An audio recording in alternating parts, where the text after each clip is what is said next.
Goku and Vegeta is one of those types of rivalries that, honestly speaking, the only types of dynamics that really surpass it are sort of things like God versus the devil. Like, in all actuality, when it comes to most fictional media, Goku versus Vegeta is that rivalry. It's that yin-yang. It is that duo. So, when you compare it with any other series, even on Twitter or any social media, you see it, you're like, oh, you know, who's better than Luffy and Zoro? Who's better than Naruto and Sasuke? Or who's better than these two? It's usually Goku and Vegeta. And even if you disagree somewhat, you got to admit, it's an extremely iconic duo.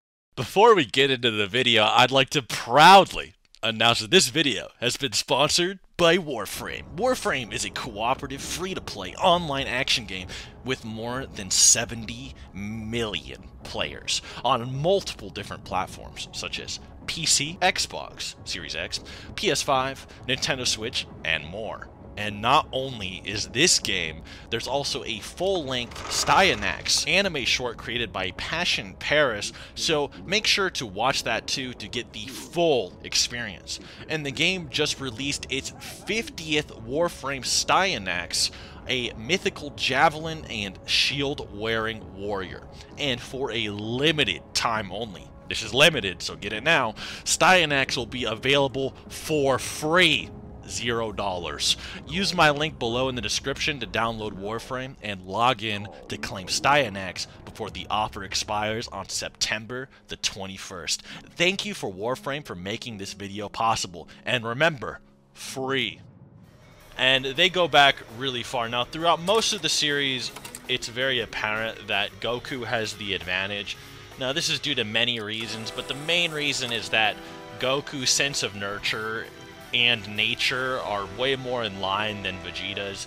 Goku has had a lot more masters in training and self-exploration than Vegeta has, and obviously he's going to be stronger throughout the series. However, whenever him and Goku actually do end up fighting, the results aren't so simple. And in fact, even though Goku has the advantage throughout usually 90% of the show, whenever they do fight, the results are never 90% in Goku's favor. And in fact, most people would argue that Vegeta seems to be the winner most of the time. So for instance, even though Goku had all of this training leading up to the Saiyan Saga, he had all these masters. He's trained with Master Roshi, he trained with Korn, he trained with the Guardian of Earth, he's trained with basically the god of the North Quadrant of the universe, North Kai. He's learned the Kaioken, which can literally amplify all of his abilities. He's learned the Spirit Bomb, which lets him gather the energy of many other organisms, and including his friends, to use it as an attack. He trained on King Kai's planet, which is basically the equivalent of thousands of years of training in his own words. And he's also drinking the Ultra Divine Water, which essentially is a minor potential unlock, which sort of unleashed a lot of his Saiyan potential within him and allowed him to fight King Piccolo, which probably furthered his potential growth as well, as when we see people like Ultimate Gohan train in Super. When your potential is unleashed, you seem to get higher strength gains. And this is also shown with Krillin as well. When Krillin gets his potential unleashed on Namek, even though he's only a human, he goes from about a power level of 13,000 when fighting Goldo to 75,000 fighting second form Frieza, implying that he just sort of grew that much stronger just fighting, even though he's not a Saiyan. His biology doesn't just make him stronger like that. So that's a great example about how your potential being unleashed in really any way, even though, you know, Elder Guru or whatever is nothing compared to the Elder Kai unleashing Gohan's, how it can increase it. So you can see that Goku had a lot of advantages going into their first battle against Vegeta, and yet Vegeta was still a lot stronger. Goku had a power level of around 8,000, and Vegeta had a power level of around 18,000. And then, of course, Goku, using Kaioken times 3, multiplying his power by 3 times, was able to beat around Vegeta. And even then, Vegeta was able to survive so long that Goku began to get worn down, and by the time they were having a Gallic Gun versus Kamehameha Beam struggle for the fate of the Earth, he was literally going to vaporize Earth to beat Goku, it seemed like Vegeta actually was holding his own against someone who should be a lot more powerful than him, and then Goku has to unleash a Kaioken times 4 Kamehameha, 32,000 power level versus a guy with a power level of 18,000 just to fend him off.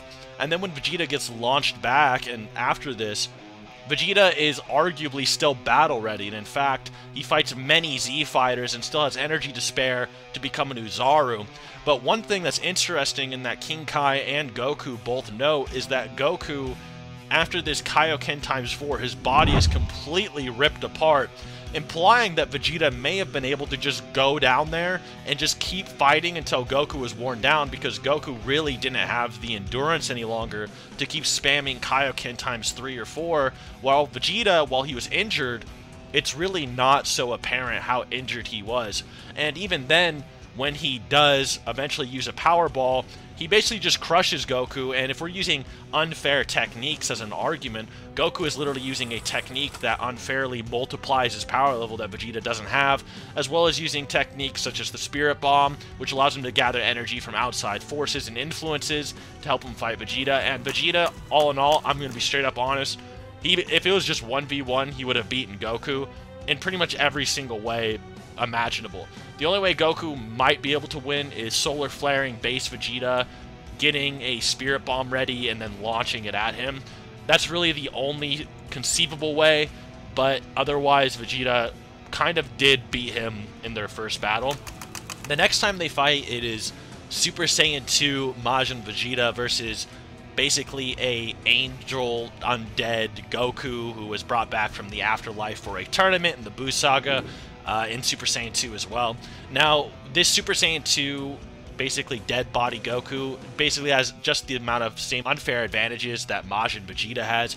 Majin Vegeta having a weird, durable Majin body like Spopovich did versus Videl, where he can literally have his neck snapped, and Goku having a weird, more durable undead body, and this undead, stronger body is noted during the Buu fights later, when Vegeta gets revived and Goku's like, hey dude, you're not dead anymore, like, your body is like more susceptible to damage, and we see this in the afterlife and many other things. So basically they were completely even when they're in this battle, the only difference being that Goku arguably should have more fighting knowledge with his mentors. He has instant transmission and he should have an advantage over Vegeta, yet Vegeta arguably has the upper hand. And in fact, some people think Vegeta's actually stronger than Goku in that battle, yet he's not. They're actually equal. They're actually stated to be equal numerous times. Yet Vegeta is arguably beating Goku, who should just have more advantages than him. Now, Goku was holding back due to this, and this is due to like a whole character arc with Vegeta not needing to realize that Goku, even if he has all these powers, he's not the one who can save the day by himself. And basically, Vegeta was still trying to follow only in Goku's footsteps. Even when he fights Majin Buu after the battle, you see him mimicking Super Saiyan 2 Gohan, you see him mimicking Goku's actions, you see him trying to do everything to basically be the main character, and he's not trying to explore his own power. So narratively speaking, he can never be like the top guy. So yes, Goku still had Super Saiyan 3, but when it came to their actual fight, Super Saiyan 2 versus Super Saiyan 2, you know, the fair fight, Vegeta was kind of winning low-key. Now, the fight never concluded, Vegeta just catches him off guard, but even then, they then again sort of get into it after the Dragon Ball Super Battle of Gods arc. And in this arc, basically, we see in Fukatsu no F, or even the Universe 6 training arcs, that basically Vegeta, despite, you know, not having any God ritual amps or any BS like that, he basically reaches Goku's God level in about 6 months of training with no help. He does it all by himself, and he reaches the same exact level as Goku. However, one thing I'll say for Goku here is that Goku seems to be getting the hang more of his creative techniques and the things he can employ in battle, and in Super, his fighting style really does evolve to the point where Goku is using instant transmission, he's using his creativity, he's using his spirit and his flow, and he's using feints and things like this, whereas Vegeta is overall still more of a stiff and very serious and calculated fighter, and Goku takes advantage of that. And in the Super manga, you can see, despite them being very definitely equals, there's definitely no difference in their strength for the most part that's ever noted. They train for 3 years versus each other, and they never state any of them are superior. Despite this, we see when they do fight, Goku has the upper hand, and Vegeta has to transform not to get caught lacking and get decked by Goku. And Goku literally mocks Vegeta. Well, he doesn't mock Vegeta, but he basically talks out. He's like, hey, Vegeta, why'd you transform? We're supposed to transform. Like, that's cheating, dude. Like, why'd you do that? So Vegeta honestly did lose this third fight when it came to Dragon Ball Super. Although, I will admit, even then, it's sort of like Goku does sort of still have, you know, the advantage for a lot of reasons I'm going to get into here. But yeah, we'll get into that. A lot of their fights tend to be off-screen, however, such as the 3-year time skip when they were in the hyperbolic time chamber for the Universe 6 arc. Now, it wasn't a 3-year time skip, but they technically had a 3-year time skip because they were in the chamber for 3 years, if that makes sense. And even after the Tournament of Power in the anime, they are shown fighting at the end, but we never see the results of it. Same thing starts off with the beginning of the Broly movie. They have fights. We never see the results. However, one thing that should be noted is that in Dragon Ball Super Hero, it seems like Goku mops Vegeta in all of these fights, like pretty concretely.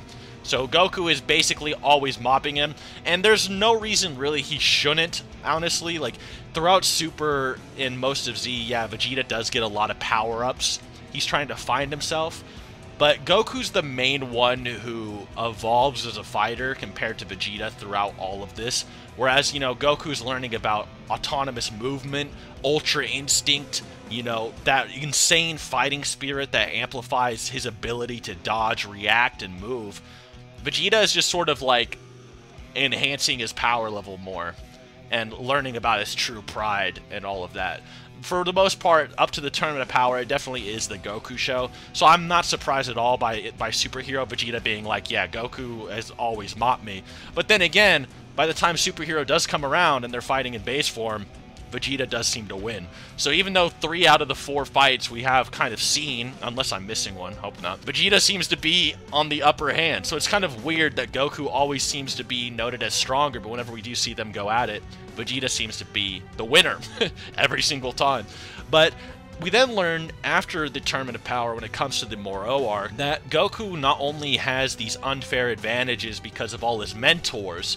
So the reason Goku gets Ultra Instinct to form beyond, you know, Kaioken times 20 or Evolution shown in the Tournament of Power is because his mentors throughout growing up, that nurture I was talking about earlier or hinted at, is sort of starting to evolve and coalesce finally, and it's starting to click in Goku's head. You know, whereas Goku is mainly training with these gods and sort of getting power-ups by training with strong people, the lessons they were teaching him never really seemed to fully click with him. And then when he finally gets to the Tournament of Power and he has to learn, all the lessons really start to flow into him. And that's why he's able to unlock Ultra Instinct, whether it be Korin teaching him how to move, Popo teaching him how to move, Master Roshi even teaches him how to move, even King Kai and Kami teach him how to move.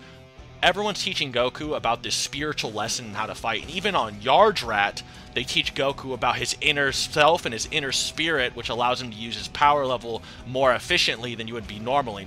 So not only is Vegeta overall an extremely stiff person to begin with that can't use his actual power very well, Goku, on top of already being able to use his power pretty well, then gets Yardrat training, which amps it even further. And so when you see in the Android arc that Vegeta surpasses Super Saiyan Goku, even though he just had this Yardrat training, you can start to see why that's more impressive and why Vegeta still has people's respect, even though Goku is always a lot stronger than him.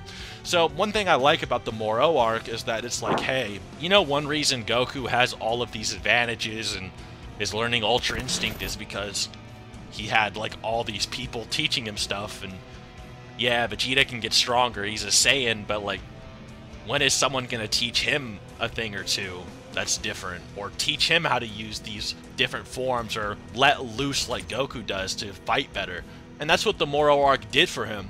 So by the time, you know, Miras trained Goku, a literal angel trained Goku, and Vegeta just did training that Goku did back on Namek, Vegeta is arguably stronger than the training that the angel gave Goku. So Goku gets this Ultra Instinct Omen God Technique power up way beyond the power of Blue, and then here comes Vegeta with Yardrat training, finally learning how to use his power level properly, and he's arguably just completely shattering and outdoing Omen Goku. So, well, you can sort of see how Goku's had a very unfair advantage throughout most of the series. So even though Vegeta has arguably more potential, he's never had it necessarily unlocked like Goku did, for the most part. But we do see eventually when Vegeta does get those same things, he's easily able to catch up to Goku. And a perfect example of that as well, that Goku did have his potential unlocked and Vegeta didn't, is that Vegeta, even though he was completely inferior to Goku, even base to base in the Buu Saga, The second Vegeta had his potential unlocked by Babidi, and yes, he had his potential actually unleashed by Babidi, even after he came back from the dead, and this is stated in the guidebooks, him and Goku are just equals. In base to base, they're equals now. And this is a perfect example of how when Vegeta gets the same treatment as Goku, he's able to do what he does. And now we see, after all of these lessons, and now he's finally, actually taking advice from other people, such as the God of Destruction, he's actually training with a unique mentor that Goku's not really.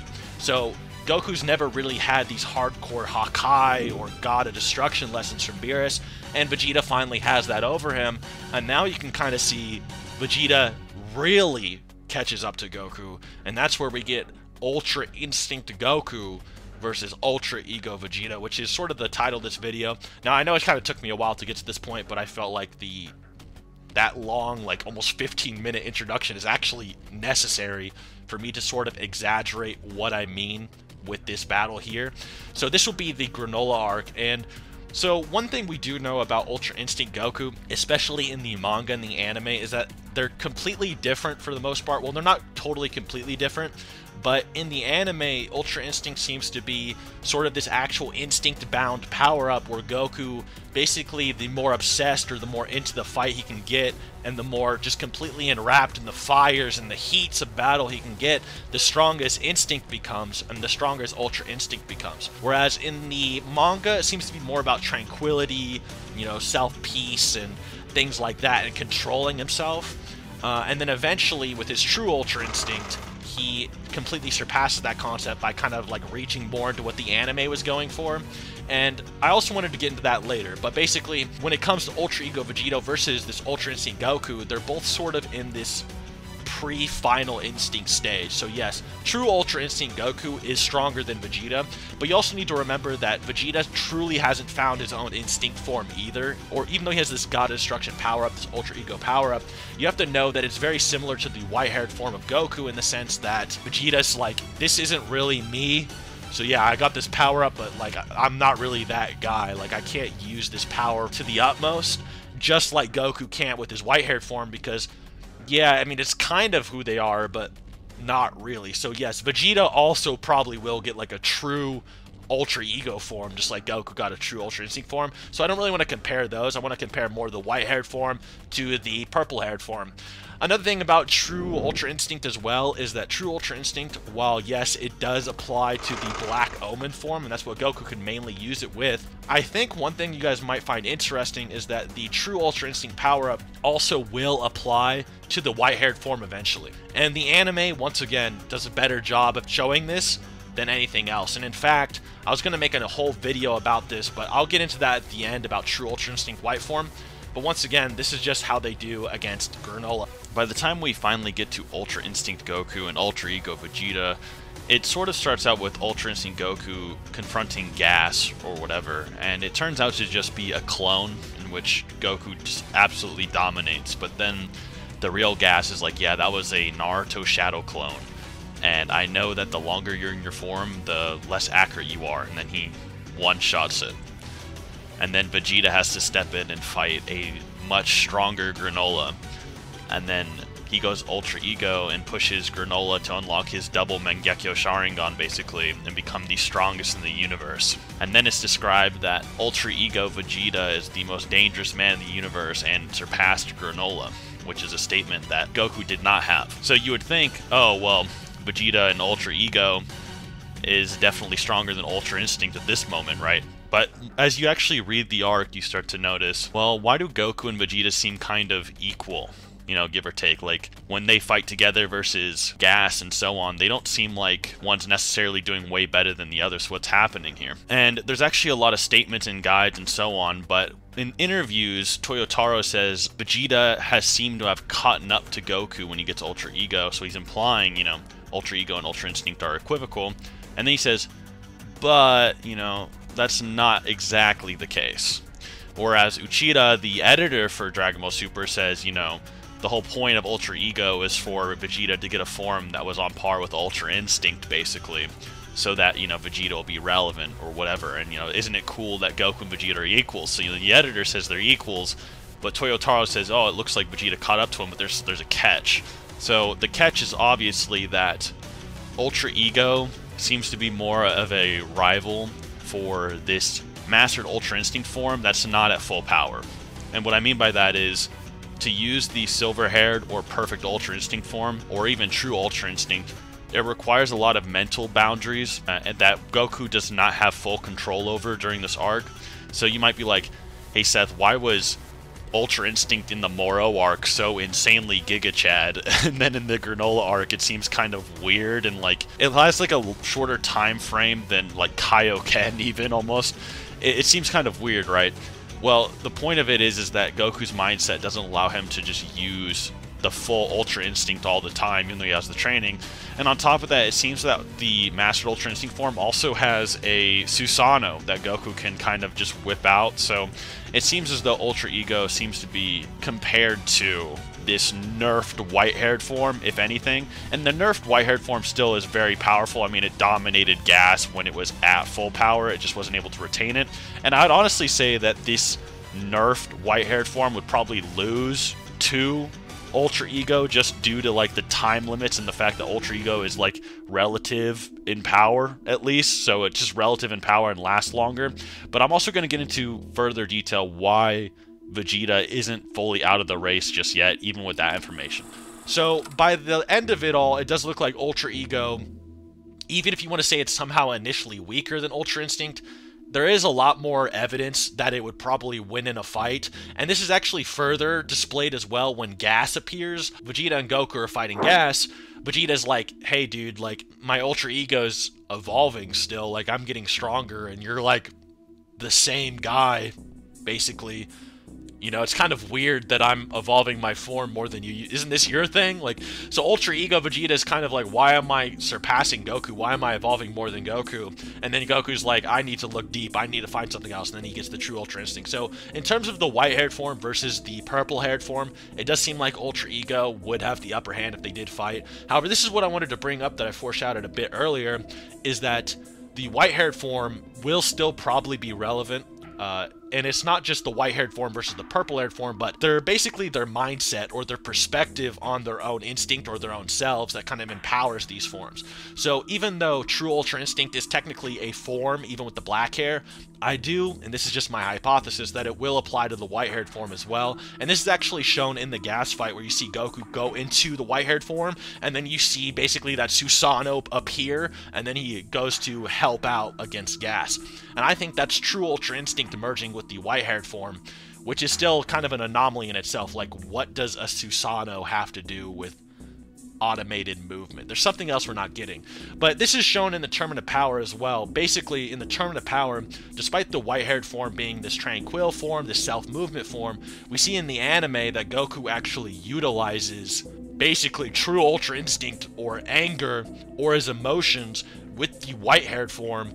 And even though Jiren unlocks this hidden power and arguably gets amped, even though he might be a little bit restricted due to his mentality, Jiren might actually be nerfed in this fight, as crazy as that sounds, which might make him more relevant in the future, but that's a side point. But basically, Goku, despite getting kind of beat up by hidden power Jiren, once he controls his emotions and he uses his emotions as a power-up, he bullies the piss out of Jiren, which is sort of foreshadowing this True Ultra Instinct. And I wouldn't be surprised if what Goku did against Moro, where he used the Susanoo, was also True Ultra Instinct mixed with the Mastered Ultra Instinct form of the white-haired form.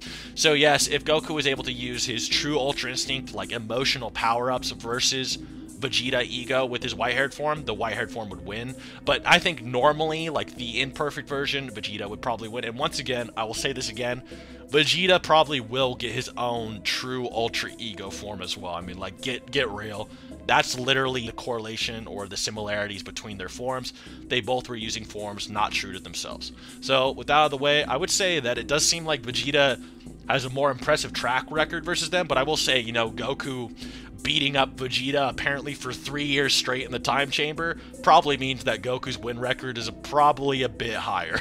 We just haven't seen it. So other than that, I hope you guys enjoyed the video. I actually decided to make this video because I was leading up to an Ultra Instinct or Ultra Ego or final True Ultra Vegito video, and I thought it'd be interesting to talk about Vegeta versus Goku first before I did that, because I really want to highlight the differences between Vegito versus Goku and Vegeta, and just, even though I want to go over how crazy powerful he probably is, I also want to go over the mindset and the differences that actually makes him an Ultra Warrior, which is what he's called in all the guidebooks. So look forward to that video, and other than that, thank you for watching. Until next time.